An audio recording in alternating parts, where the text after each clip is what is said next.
देश में जहां विधानसभा चुनाव हुए 5 राज्यों में, उसके नतीजों आने के बाद भूचाल मचा है, तो वहीं पड़ोसी देश नेपाल में भी भूचाल मचा है। केपी ओली के रास्ते पर नेपाल के नए पीएम बालेन शाह चल पड़े हैं और भारत को लेकर फिर से 2 फैसला उन्होंने सुना दिया है। रोटी बेटी का संबंध रखने वाले भारत नेपाल, आखिरकार बालेन शाह को हुआ क्या है, हम आपको इस वीडियो में बताएंगे। नमस्कार, आप देख रहे हैं न्यूज़ 18 का डिजिटल प्लेटफॉर्म। मैं हूं आपके साथ श्रुति श्रीवास्तव। नेपाल के नए पीएम बालेन शाह के 2 फैसलों से भारत नेपाल रिश्तों में तनाव बढ़ा है। सीमा क्षेत्रों में विरोध प्रदर्शन हो रहे हैं। अभी बालेन शाह की सरकार बने सिर्फ 2 महीने ही हुए हैं। तो आइए बालेन सरकार के उन 2 फैसलों के बारे में जानते हैं जिनमें भारत नेपाल के रिश्तों पर असर पड़ा हुआ है, वो भी विस्तार से।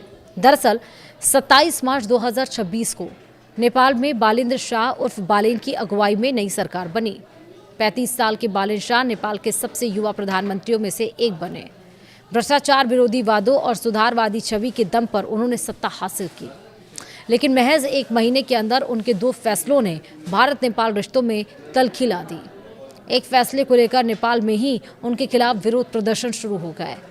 नेपाल के पूर्व प्रधानमंत्री केपी शर्मा ओली ने 2024 से 2025 में अपने कार्यकाल के दरमियान भारत विरोधी रुख अपनाया था।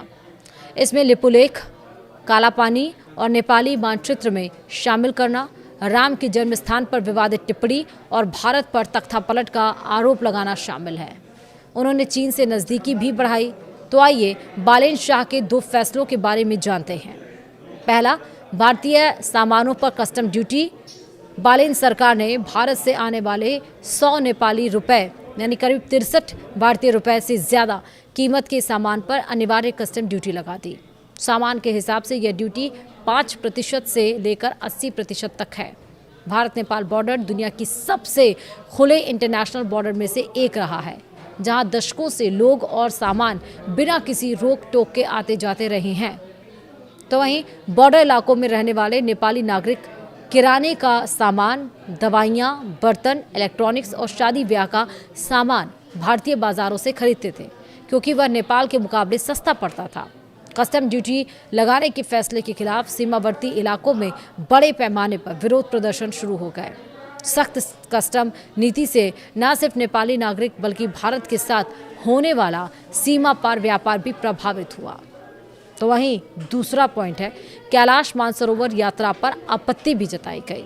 जी हां, 1 मई 2026 को भारत ने ऐलान किया कि 2026 की कैलाश मानसरोवर यात्रा जून से अगस्त के बीच होगी। यात्रा उत्तराखंड के लिपुलेख दर्रे और सिक्किम के नाथुला दर्रे से संचालित होगी। दोनों रूट से कुल 10 बेंचों में 500 यात्री जाएंगे। इस पर बालेन शाह सरकार ने 3 मई 2026 को औपचारिक कूटनीतिक विरोध दर्ज कराया। नेपाल के विदेश मंत्रालय ने कहा कि 1816 की सुगौली संधि के मुताबिक महाकाली नदी के पूर्व में स्थित लिम्पियाधुरा, लिपुलेख और कालापानी नेपाल के अभिन्न हिस्से हैं। भारत ने इस दावे को सिरे से खारिज कर दिया। भारतीय विदेश मंत्रालय ने कहा कि नेपाल के ऐसे दावे न न्याय संगत हैं न ऐतिहासिक तथ्यों पर आधारित। मंत्रालय ने यह भी कहा कि लिपुलेख दर्रा 1954 से कैलाश मानसरोवर यात्रा का पुराना रास्ता रहा है।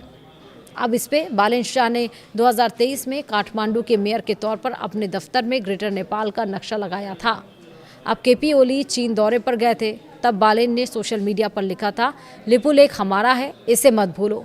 सत्ता में आते ही उन्होंने फिर वही राग अलापना शुरू कर दिया जैसा पहले मुख्यमंत्री कर रहे थे। फिलहाल वीडियो में इतना ही। नमस्कार।